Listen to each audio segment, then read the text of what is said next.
Well, good morning, Rotary District 7770, and welcome to Conversations with Rotary Action People for Friday, September 25th. In 3 months, it'll be Christmas Day. Just think of how happy we all will be 3 months from today. So I'm Donald Hovis, your host from the Chicora Rotary Club in Myrtle Beach, South Carolina. We are pleased to be joined from the American Medical Association, Dr. Gerold Harmon. Good morning, Gerold. Good morning, Don. We're so honored you're with us today. So thank you. We will get to you in just one quick second. Introducing our CWRAP team, our Public Image Chair from the 5 Points Rotary Club in Columbia, Mary Gask. Love your background, Mary. More coming on that later in this program. Also, our District Communications Officer from the Somerville Evening Rotary Club in Somerville, Mr. Terry Moore. Terry Moore, thanks for creating that background. We do appreciate it. All right, so those of you on the Zoom call, thank you for being here. We want you to go to the chat box and introduce yourself and tell us your Rotary Club and answer this question. You know, we always have a question of the day. So the question of the day today is, goosebumps are meant to ward off what? That, once again, is goosebumps are meant to ward off what? If you don't, no one gets it, I'll reveal the answer at the end of the program. So now I'm going to introduce Dr. Harmon. I have his bio here. So this is a great bio. So just enjoy this as I read it, and we'll get to your questions in just a second. So Gerold E. Harmon, MD, is a family medicine specialist having practiced for more than 30 years in coastal South Carolina, was elected to the American Medical Association Board of Trustees in 2013 and elected board chair in 2018.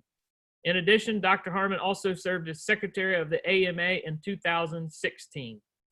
In South Carolina, Dr. Harmon has held several leadership positions in the South Carolina Medical Association, including chairman of the board and president.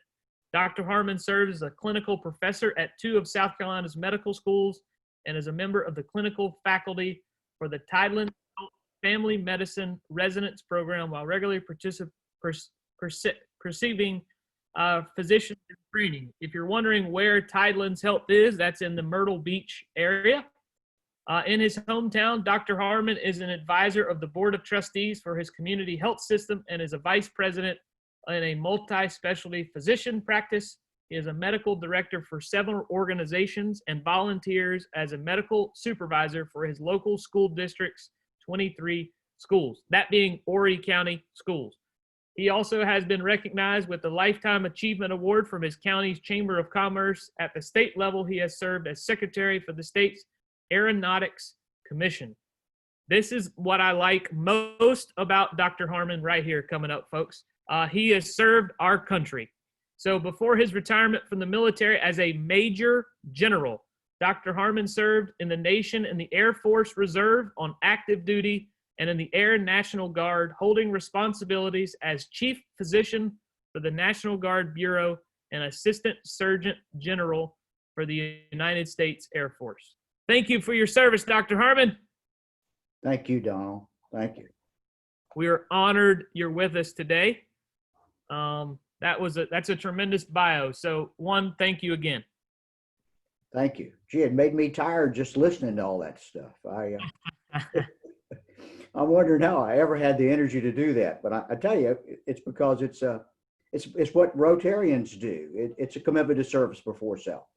And I'm honored to have been able to do that, and I appreciate the recognition you and the District 7770 members on this call, this Zoom meeting, have offered me the recognition today. Thank you. I'm just tickled to be here. I look forward to this discussion. I'll let Donald moderate with a question and answer session, and I'd be very interested in the input from the Rotarians on this call that I can take away, not so much as a speaker today, but as a practitioner of the healthcare profession. So I'm open to comments from all on the call. And Donald, back to you, sir. All right. And so if you do have a question that you would like Dr. Harmon to answer for you, please put that in the chat box, and we will get to those towards the end of the call. But I think the first question, and a very important question, is where are we in this pandemic, and is it ever going to end? That, you know, I wake up every morning thinking the same thing. Is are we going to? It's part of my daily routine these days, Donald. I look for my mask. I look for my wallet. I look for my hand sanitizer, and I go on to work. And it's part of my routine. Who would have thought 9 months, 10 months ago, we'd be looking for our mask every day? I mean, even to some of us wondering, does it color coordinate? Do I have one today? And we've had a lot of mask etiquette. So no, it is. We're still in the midst of the pandemic. There's no question of it. It's day to day among all of our activities. It's coming up this weekend, and that we have sporting events that are just now starting to roll out. We have school reopening in the counties across the state, in Horry and Georgetown, Williamsburg County here in our corner of the state. Will it end? Yes. Will we move from the current defensive position to an offensive position using the sports analogy? Yes. We're going to do that. We're going to be, we're already a little bit in offensive. We're wearing masks. I call it the 3 W's. We're wearing masks. We're watching our distance, physical distance, and we're washing our hands. So we are doing that's a little bit of defense. Right now, our best offense is a good defense. But pretty soon, we're going to have a vaccine. Then we're going to go offensive on this. We're entering the flu vaccination season. We're going to be entering, we hope, soon to follow in the coming months. Certainly by the first of the new calendar year, we're going to have a vaccine that'll give us some offensive position against this enemy, this pandemic. So we are in the midst of it. We're still, I think the latest statistics show that we've had 3,100 deaths in South Carolina that are directly attributable to COVID. That's unfortunate. We're still having, as all of us know, in our businesses, in our daily lives, restrictions on our travel, on our business opening, on our school opening. We're encouraged, if not required, to wear a mask. So no, we're still in the pandemic, and I'm just excited about the opportunity in the near future to take more control of our situation in our daily lives. Thanks. So what can or should people be doing to protect themselves? As I alluded to, use those 3 W's. Wear your mask. Wear your mask in public. The mask, all of us know that's not going to protect us. If I wear my mask, my 2-layer cloth mask, or a surgical mask, or a paper mask, I'm not really protecting myself from that as much as I'm protecting you from me.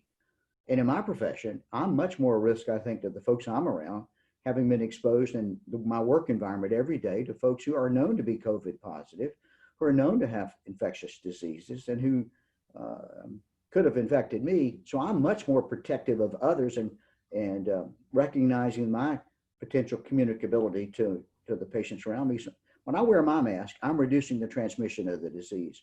We know from DHEC data here in our state of South Carolina that counties that are enforcing and at least giving strict mask guidelines and participating in it are 80% more likely to have lower transmission rates than those who are absolutely not practicing good mask hygiene, as we call it. I'm also asking us to maintain that social distance. I stand back, and when I'm in a retail environment, or when I'm teaching or talking to other folks here, even in the office and in the hospital, I try to maintain that respectful 6-foot distance. Unless I have to get close to somebody to be a doctor, then that's different, of course. But you try to respect the physical space around that person and maintain, even in addition to wearing the mask, reduce transmissibility and contagion and spread of the virus. And then I wash my hands. 20 seconds, soap and water, alcohol-based, hand sanitizer stuff. Wash your hands afterwards. Standard stuff that's been in effect for 100 years since the pandemic of 1918. So this is what we can do to protect ourselves. And real quick, I'm going to actually ask this question that was just posted in the chat box before we do the next one. Is how difficult will it be for schools to determine the difference between flu and COVID to stay off to stave off panic? Great question. And I work with the state and have worked with our local school district officials and have had input into the state task force to look into things and guidance that we can provide for our school nurses, who are real heroes in this environment, by the way. Our teachers, our school nurses, our district officials, they're all doing remarkably important jobs getting our children, my grandchildren, back into the teaching environment. Good question. And all of us have to ask that question, even doctors, because the symptoms of COVID infection in most folks are the same symptoms of a flu virus infection: runny nose, congestion, cough, fever, achy pains, things like that. So you're going to think, how can a school nurse and how can even a doctor understand the difference? Well, it's pretty interesting. First off, children under the age of 20 are almost always asymptomatic from a COVID infection. They're symptomatic from the flu. The COVID infection in a child is usually an asymptomatic. So if a child comes into me with cough, runny nose, I saw a couple of this week, it says the ear hurts, sore throat, I look at them, and the overwhelming likelihood is that they have an ear infection, they have a strep throat, and they could start having the influenza because they have the influenza symptoms. They really don't get sick that often from the COVID virus, which is a good thing for our kids. The other thing that we noticed, in particular with this COVID infection, is about 45 to 50%, almost half of all the patients who get this, including young people, is they lose a sense of smell or taste, which is kind of a real different thing. The only reason you would expect a child or a young person, or even yourselves, those folks on the call, to have a loss of sense or smell and not have COVID is to be so stopped up that you can't smell anyway.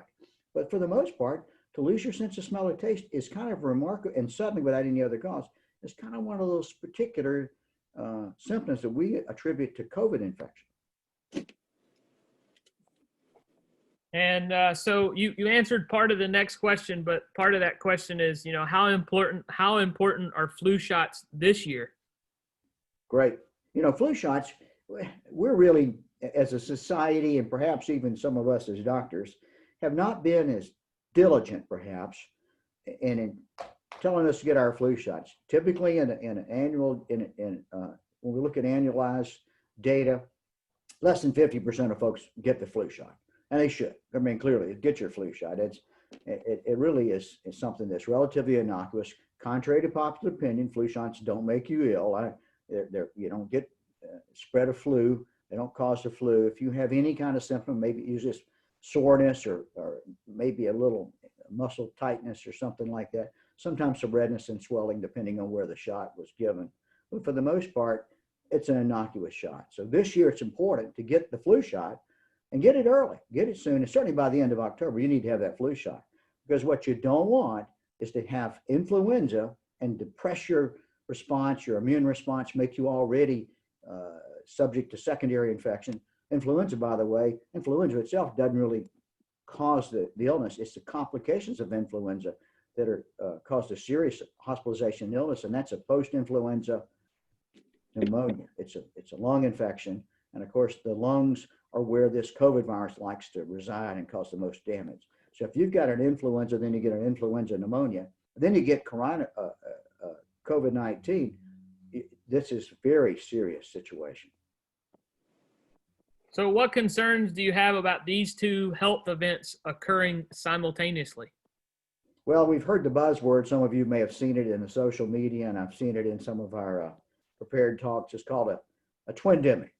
Then you get influenza, then you pile on it with another viral illness such as COVID-19. That's really going to be a double whammy. And we have treatments for both of them. Standard influenza, as you know, you can get an antiviral vaccine, antiviral medication, not the vaccine, but the antiviral medication. If you can start it within 24 to 72 hours of the treatment, certainly within 48 hours is optimal. So you want to make a rapid diagnosis. If you think you got the flu, get your diagnosis from your doc. He or she can then give you a prescription, usually an oral medication that markedly reduces the infectivity, the illness, and the intensity and the duration of the illness. That's important. And we also have a treatment. Now it's a little more complicated. There's not a good oral treatment, but if you get really sick with the coronavirus infection, we can give you a medication called remdesivir, and we can give you some steroids with it too, and plus oxygen if you have to be hospitalized. It's an intravenous medication. But if you get both of them, you're really going to be at risk for subsequent bacterial infections, long-term damage. It's very important that we try to minimize that double whammy. So at least please get this the influenza vaccine. Make sure if you're in the right age group, you've also had a pneumonia vaccine. Vaccinations are the reason we have extended our life expectancy from the 19th to the 21st centuries by almost 40 years. It's all about public health, hygiene, and vaccines. You know, you've had a very interesting career in medicine, which we talked about a little bit earlier in your bio. Tell us about your military service and how it prepared you for your life as a physician. You're very kind, and I appreciate it. I know there are probably many veterans and military dependents in the Rotary clubs. And again, as I indicated, service before self is the epitome of Rotarians. And it's really what I did in my military career, and I think all of us who've had the privilege of serving in the armed forces, law enforcement, first responder type agencies. Thanks everybody for doing that. What it taught me is that there is a purpose in what we're doing. It taught me that you can respond to an enemy, you can respond to a threat, whether perceived or real, and you can organize yourself with the right folks around you. You can make plans, you can make definitive plans, you can organize your resources, you can allocate your resources, and you can also be mobile and rather flexible when you're attacking the enemy, such as the coronavirus. It's not just coronavirus. We've had that, as you know, over the years when we provided emergency responses for the hurricanes that have been in coastal South Carolina, the threats across the world, and the hurricanes outside of the area. So we've learned to attack and provide public health responses to the enemies. I have to think that one of the things I've also learned, beyond the standard coronavirus topic of the day, what I've learned in the military is kind of like what I've practiced in medicine. If I have a person in the military who is a logistics expert, a navigator, a weapons officer, or a civil engineer, then they've got a skill set, and they're independent of race, gender, ethnicity, national origin, anything else. That person is an individual resource that has an embedded skill set, and I can trust them to do their job and trust them without any question. Give them a weapon, turn my back on them, and trust them to take care of me. Same thing applies in the medical career field. It's absolutely blind to race, ethnicity, gender, national origin.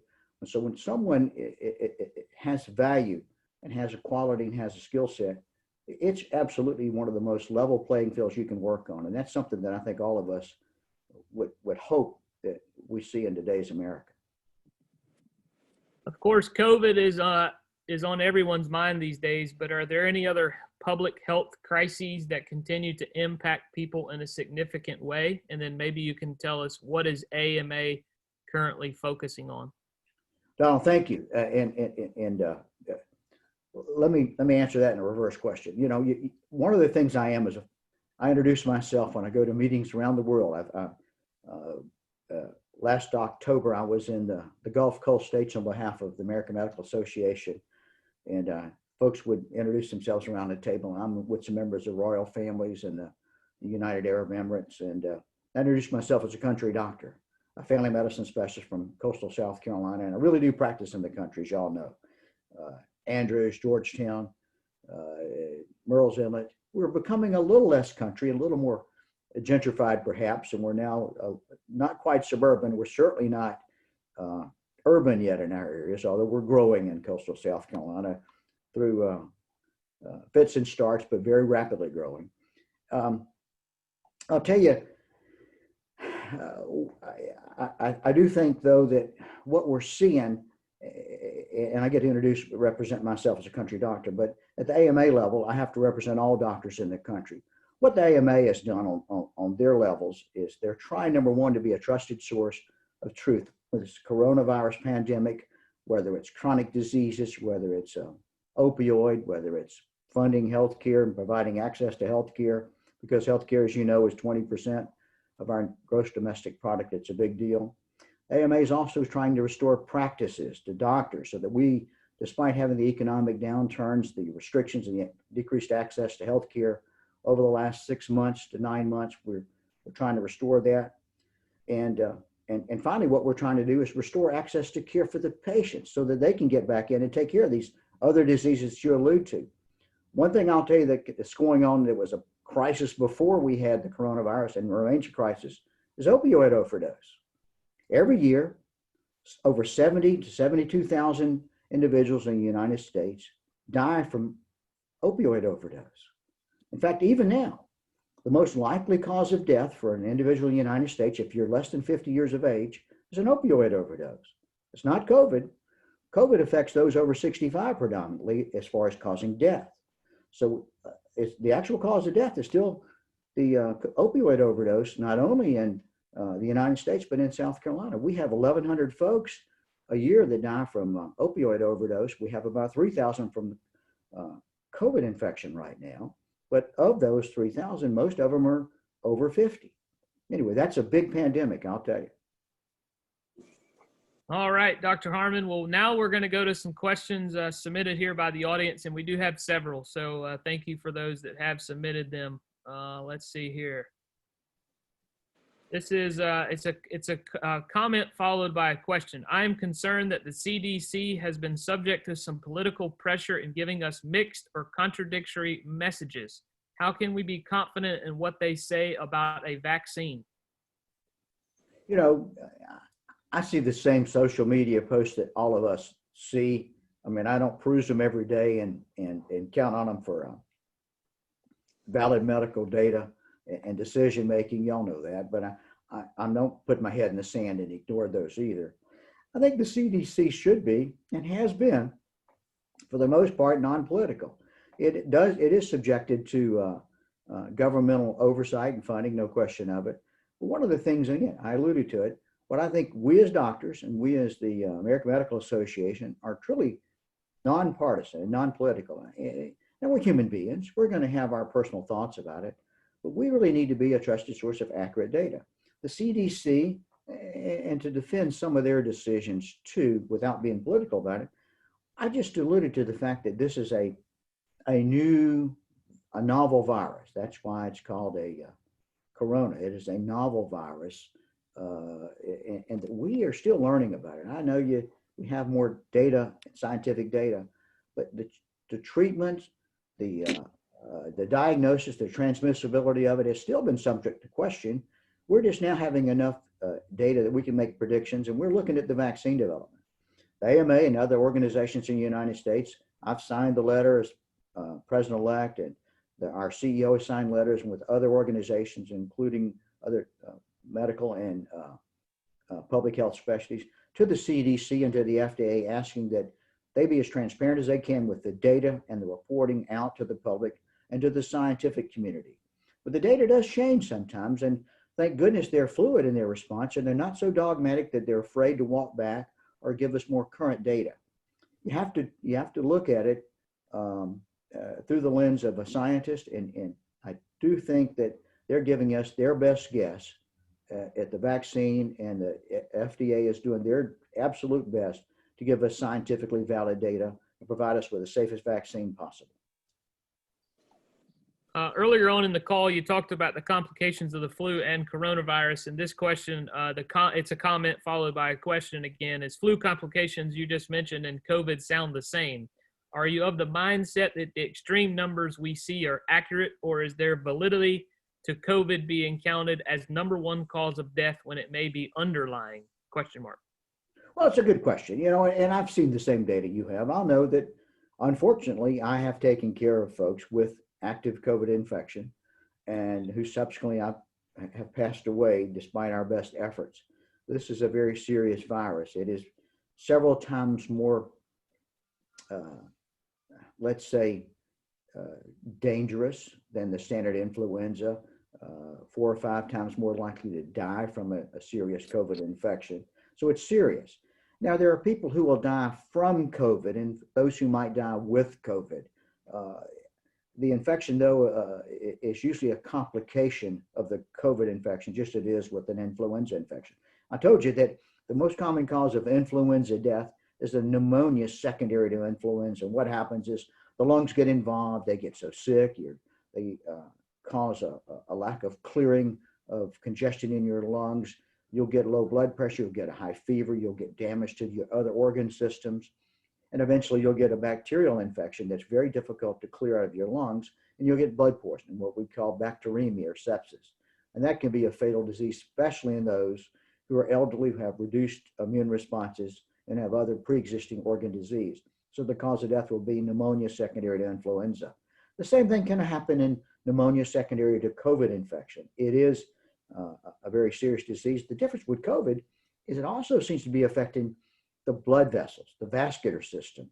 Our COVID patients don't recover as quickly as our standard pneumonia or influenza patient. Even when they recover, they still linger. And the scientific studies show that you might be sick with COVID and have substantial symptoms of weakness, fatigue, shortness of breath for 4 or 5 months after a serious COVID injury, whereas you might get over pneumonia and influenza within 6 weeks. So it is a serious infection. Many people argue that because people die from complications of the virus, it is not deadly to justify everyone is overacting and people die from the flu every year. Please share your opinion on this. Well, I think I just talked a little bit about it. People do die from the flu every year. And I know a lot of us think, well, let's just treat this as a bad flu. The challenge is it's a little bit more contagious than a bad flu. It's not quite as contagious with the airborne spread, and we've talked about that recently.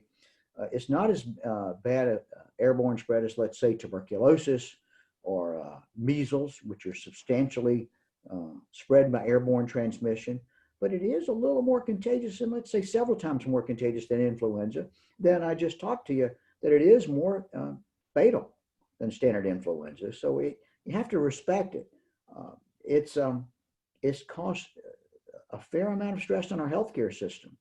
We in the coastal South Carolina, most of the Rotarians on this call live in areas where their hospital systems were stressed substantially with a COVID pandemic right after the, let's say, the Memorial Day weekend. We had, on average, here in our community healthcare system in Georgetown and Old County at Tidelands, we were running about 5, 3, or 4 patients between our 2 hospital systems in an inpatient status in early, let's say early June. We were running about 3 or 5 inpatients a day. And all of a sudden, within 2 weeks, we were up to 50 inpatients a day. And we had patients on ventilators in the emergency departments and our preoperative areas. We had to shut down elective surgery. So we were stressed. We weren't overwhelmed, but we were very much stressed. Standard influenza would not have done that to us. And the last question that was submitted here by a viewer is, there was some talk that if you were B, C, G vaccinated, one might be less severely impacted by coronavirus. Is that observation confirmed to your knowledge? To my knowledge, it's not. The BCG vaccine is a vaccine that was given to protect folks from infection, tuberculosis type infection, a mycobacterium infection. We really don't have any evidence scientifically that would protect you from the coronavirus infection. Also, I'll just comment while we're talking about vaccination protecting you. Right now, the standard influenza vaccination will not necessarily or imply any protection against coronavirus either. Well, thanks for your time and answering some questions and talking to us about something very, very important. Oh, actually, let's get this one more answered real quick. Yeah. Why do we call the flu when influenza sounds much more scary? You know, I think we like to use acronyms and things like that. It's like using Jerry instead of Gerold, but influenza does have a little bit more, let's say, gravitas to it, as opposed to the standard, just saying flu. But you know, doctors make these things up too. That's why we can test each other. You can't just say something's red. You have to say it's erythematous. So doctors like their own language. Give us a break. It's like inside baseball. Gotcha. All right. Well, those of you on here, thanks again for being here. Earlier, I asked, goosebumps are meant to ward off what? Do you know, Dr. Harmon? I think it would be to ward off a loss of moisture from your system. Interesting. Well, of course, I'm looking online, and I don't believe everything that's online, but it says goosebumps are meant to ward off predators. Oh, So it says, why do we get goosebumps? In this physiologically reaction, small muscles attached to the individual body hairs contract, which leads to the hairs to stand on end. We inherited this ability from our ancestors in part as a way for our coat of body hair to capture air beneath it and that way retain heat. But George Bobink, a physiologist and professor of zoology at the University of Guelph in Canada, explained to Scientific American is also caused our ancestors to appear bigger than they were, helping to ward off predators when they were frightened or on the defense. With modern humans having less body hair, goosebumps no longer cause us to look that much more intimidating. How about that? Well, thank you again so very much. I will now ask Mary Gask to come off of mute. I know she's got a special announcement for everybody. Well, hey, thanks, Donald. I've got two announcements, actually. Terry is going to put in the chat box, again, this background that you see with Terry and Lou Mellon and myself. Next month is Polio Month, and we're going to be working hard on eradicating polio, as we've been doing for years. And when you're on a Zoom call, if you could put this background up, help us promote the fact that we're still working to end polio, and that we're going to have a challenge coming from Area Governor Eric Davis. It's the Purple Pinky Polio Power Challenge.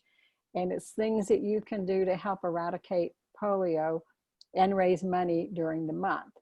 The other thing I wanted to do is, thank you, Dr. Harmon. Thank you so much for being on here. I love what you had to say. I'm sorry you're not here because I would use you as my family practitioner. So there you go. Very good. The other thing is we have people on the call that are regulars. And if you are enjoying being on these calls, we would like to grow our audience. And the only way we can do that is if y'all will share that you've been on this, that it's good. We have good speakers. We've had excellent speakers, and we've got some good ones lined up for the future. So share on your Facebook page. Social media has an enormous impact. Share it with your friends. You don't have to be a Rotarian to listen in. Just put the link, private message the link to your family and friends so we don't get hacked, because that has happened. But share it. Talk to your fellow Rotarians. Tell them that this is a good thing and that the meetings are over quickly and they're good, informative. So thank you for those that are regular. We appreciate your support so much. Donald, I'll turn it back over to you. And I think Pauline has mentioned in the chat box about the strategic planning. So I know you'll catch that one. Thanks. Thank you, Mary. Yes, in kind of closing today, I was going to make sure and remind everyone of the strategic planning session coming up with Rotary International Director Stephanie Urchek, which is happening on Tuesday, September 29th at 6 o'clock. If you're wondering how this will take place, it will be on Zoom like we are now. If you need information on how to log in, because this is going to be very important, it's on the front page of DACDB. Right on the left-hand side. Now, as we do every Friday, we announce our speakers for next week. And remember, Mary said invite your friends, because we do this 3 times a week. Monday at 11, Wednesday at noon, and Friday at 11. Coming up on Monday, September 28th, we have Jim Fidel, who's going to talk to us about leadership assessment. Wednesday, September 30th, Stephanie Dasher with the Warrior Surf Program. And then next Friday, 1 week from today, Wayne Bomeyer from Disaster USA, who has actually been on the ground in Louisiana dealing with those impacts down there. So he'll give us a recap of what he's been working on and what Disaster USA has been doing. So in closing, I will do the 4-way test. And Dr. Harmon, hang on for, oh, he's gone. So in closing, I will do the 4-way test. Of the things we think, say, or do, is it the truth? Is it fair to all concerned? Will it build goodwill and better friendships? Will it be beneficial to all concerned? Have a wonderful weekend. We'll see you on Monday for the next conversation with Rotary Action People. Take care. Thank you. That's a wrap.